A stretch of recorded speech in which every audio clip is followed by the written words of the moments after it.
రైటర్గా పనిచేసి big బాస్ని direction చేసిన అనిల్ రావుపూడి గారు ఈరోజు గెస్ట్గా రావటం చాలా ఆనందంగా ఉంది. అండ్ అలాగే కానీ ఒంగోలు జిల్లాలో ఏదో ఉందండి పవర్, అది చెప్తారు కదా, ఒంగోలు గిత్త ఫ్లాంతర్ కదరని శీతల్లో కరగజ్జాం. మంగోలియన్స్ లాగా ఒంగోలియన్స్ శివాజీ చెప్తానండి. నిజంగానే ఆ ఒంగోలు గిత్తకి ఎంత క్రేజ్ ఉందో నిజంగా చెప్తాను. ఎందుకంటే అప్పట్లో టి కృష్ణ గారు, మాధవ రంగారావు గారు, మంచి మ్యూజిక్ డైరెక్టర్ వందే మాత్రం శ్రీనివాస్ గారు, అలాగే గోపీచంద్ గారు, బి గోపాల్ గారు, ఇప్పుడు అనిల్ రావుపూడి గారు, శివాజీ గారు, ఇంకా ఎంతమంది తయారవుతున్నారో అక్కడ. నాకు బాగా ఫుడ్ కానీ కలమ్మ తల్లి ఏ జిల్లా అని కాదు, ఏ ప్రాంతం అని కాదు, ఏ క్యాస్ట్ అని కాదు. కలమ్మ తల్లి అందరినీ స్వాగతిస్తుంది, ఆశీర్వదిస్తుంది. ఎవరి దగ్గర టాలెంట్ ఉంటుందో వాళ్ళే ఇండస్ట్రీలో ఎదుగుతారు. ఫర్ ఎగ్జాంపుల్ శివాజీ ఎక్కడి నుంచి వచ్చాడు అనేది తన లైఫ్ నేను చూశాను. ఈ రోజున తను పక్కన యాక్ట్ చేస్తూ అన్న ఒక చిన్న షార్ట్ ఏమని చెప్పరా, మా ఊళ్ళో చూపించుకుంటాను అని చెప్పేవాడు. అట్లాంటి శివాజీ నిర్మాతగా నేను యాక్ట్ చేయటం, నాకు చెక్ ఇవ్వటం నిజంగా నాకు చాలా ఆనందంగా ఉంది. శివాజీ ఎక్కడి నుంచి వచ్చావు అనేది మర్చిపోవు నువ్వు, నాకు తెలుసు. అప్పుడు ఎలా ఉన్నావు, ఇప్పుడు అలాగే ఉన్నావు, ఇలాగే ఉండు, ఆల్ ది బెస్ట్. సో ఎందుకంటే తనతో పాటు చాలామంది ట్రావెల్ అవుతుంటారు ఆఫీస్లో, ఎప్పుడు నిరంతరం ఫుడ్ పెడుతూనే ఉంటాడు. ఫర్ ఎగ్జాంపుల్ ఇక్కడే ఉన్నాడు మన చిత్రం సీను. ఎస్, సో అందరినీ నా వాళ్ళు అనుకున్న వాళ్ళందరినీ పిలిచి వేషాలు ఇస్తుంటాడు. వాళ్ళకి తనకు తోచింది అంటే మరీ వాళ్ళు అనుకున్న అమౌంట్ ఇవ్వకపోయినా ఎంతో కొంత అమౌంట్ ఇచ్చి వాళ్ళని సాటిస్ఫై చేస్తాడు. That is great thing. And Sudheer విషయంలో చెప్పాలంటే first time debut film, and all the best Sudheer. ఎందుకంటే నేను చాలామంది ఆల్మోస్ట్ నేను యాక్ట్ చేసిన సినిమాలు ఫిగర్ నేను చెప్పుకోను, కానీ చాలామంది డైరెక్టర్లను చూసా. ఆల్మోస్ట్ ఇంకో 2 years పోతే ఇండస్ట్రీకి వచ్చి 50 సంవత్సరాలు అవుతుంది. 1978లో ఎంటర్ అయ్యాను. 78లో ఎంటర్ అయ్యాను ఇండస్ట్రీకి. అదే వీడిని చూస్తుంటే, రోహన్ని చూస్తుంటే నా చిన్నతనం గుర్తుకు వస్తుంటుంది. డ్రామా జూనియర్స్ ఆల్మోస్ట్ ఒక 6 or 7 నీకు 6 years ఉంటాయా, 5 1 year ఎక్స్ట్రా చెప్పారు, సారీ ఏమనుకోకు. 5 years వీడికి సెకండ్ ప్రైజ్ వచ్చింది రాత్రి 1 గంటకి. నాకొద్దు, నాకు అదే కావాలి ఫస్ట్ ప్రైజ్ అనుకొని తీసుకుని వెళ్ళిపోతున్నాడు. వాళ్ళమ్మ ఎవరే అని. వాళ్ళ అమ్మ, మీ అమ్మగారు వచ్చారా, ఏమో ఎక్కడ ఉన్నారు, మీకు గుర్తుందా, అరే అది తీసుకోకూడదురా అని చెప్తే ఈడు రాత్రి 1 గంటకి నేను కప్పు నన్ను తీసుకొని షుడాబేటికి వెళ్ళిపోయాడు. మళ్ళీ అని లాక్కొచ్చి అది కాదని చెప్పి ఆడికి ఒక స్వీట్ బాక్స్ ఇచ్చి మళ్ళీ ఒక చాక్లెట్ బాక్స్ ఇచ్చి సెకండ్ ప్రైజ్ ఇచ్చాను. కానీ అప్పుడే అనుకున్నా ఆడు నిజంగా చాలా పెద్ద యాక్టర్ అవుతాడని ఎందుకో నాకు అనిపించింది.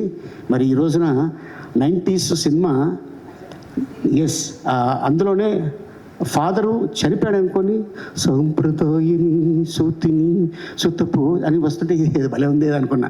కట్ చేస్తే అదే టైటిల్ తోటి ఈ రోజున శివాజీ నిర్మాతగా ఈటీవీ విన్నోళ్ళు ఆశీర్వాదంతో ఆ సినిమా తీస్తాడని నేను అనుకోలేదు. అండ్ లయ, సో స్వయంవరం, సో ఫస్ట్ తనతో మేము జర్నీ చేసాం. అండ్ ఈ రోజున మళ్ళీ తనకి చక్కగా పెళ్ళయి అమెరికా వెళ్ళి 2 పిల్లలు. మీ అమ్మాయి కూడా త్వరలోనే హీరోయిన్గా చూస్తాయేమో అనుకుంటున్నాం. అండ్ నువ్వే హీరోయిన్గా ఉన్నావు, మీ అమ్మాయి కూడా హీరోయిన్. అదేంటో కానీ మీకు ఏం తింటారు, మీరు ఏమన్నా తినేది ఏమైనా ఉందా అంటే నన్ను కూడా చాలామంది అడుగుతారు మీరు ఏం తింటారండి అని. నేను చెప్తాను నేనేం తింటాను. And Shivaji all the best. And director గురించి చెప్పాలంటే ఫస్ట్ డే రూమ్లోకి ఎంటర్ అయ్యి నా క్యారెక్టర్ చెప్పాడు ఆయన. సార్ ఇది సార్ ఇలా అనుకుంటున్నాను, ఓకే డన్ అని చెప్పి షూటింగ్కి వెళ్ళాం. ఎంత క్లారిటీగా ఉన్నాడంటే నిజంగానే డెఫినెట్గా ఇది హిట్ అయ్యింది అంటే first I appreciate director, then I appreciate తన్ని నమ్ముకున్న శివాజీని.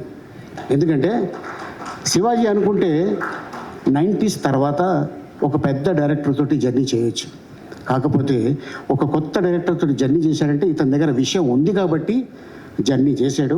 సో డెఫినెట్గా శివాజీ అండ్ సుధీర్. డెఫినెట్గా ఇది నేను చెప్తున్నాను కదా, హిట్ అయితే ఇండస్ట్రీ నిన్ను భుజాల మీద మోస్తుంది. All the best and thank you so much Shivaji. All the best. ఇది పెద్ద హిట్ అవ్వాలని భగవంతుని మనస్ఫూర్తిగా కోరుకుంటున్నాను. All the best.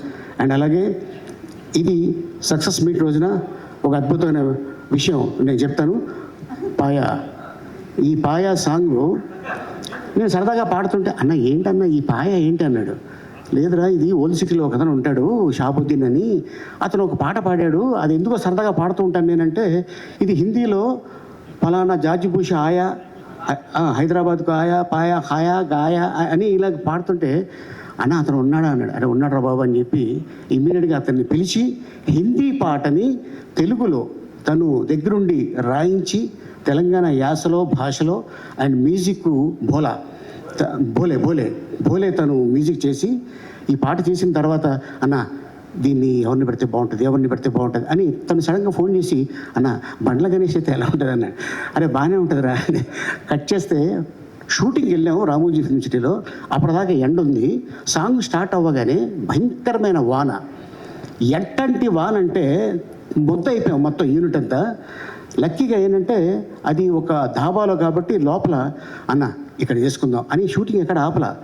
2 డేస్లో మీరు చెప్తే నంబర్, ఈ పాట అంతా 2 డేస్లో dance master and director and producer వాళ్ళ ముగ్గురు అనుకొని టక తీశారు. కానీ పాట రిలీజ్ అయిన తర్వాత ఇప్పుడు రీసెంట్గా జస్ట్ 2 డేస్ అవుతుంది దుబాయ్ నుంచి వచ్చి, మా కజిన్ వాళ్ళ చిన్న పాప 2 years కూడా కాల, ఆ పాపకి ఈ పాయ పాట వేస్తేనే అన్నం తింటుందంట. అన్న ఏంటన్నా ఈ దీంట్లో మ్యాజిక్ ఏంటన్నా అన్నాడు. అరే మీ అమ్మాయి పాయ తింటలేదు కదా, భోజనంగా తింటుంది, అది ఏరా పాట ఏరా అన్న. ఎస్. సో అట్టాగే మొన్న రిలీజ్ అయిన సినిమా బిగ్ బాస్ గారిది, మనశంకర వరప్రసాద్, మీసాల పిల్ల. అసలు అది మామూలు విషయం కాదు. మీసాల పిల్ల అంటే ఇలాగే ఉంటారు. ఎస్. సో డెఫినెట్గా అండ్ ఆ పాటలో ఎంత పవర్ ఉన్నది అంతే పవరు ఈ పాయ పాటలో. And all the best.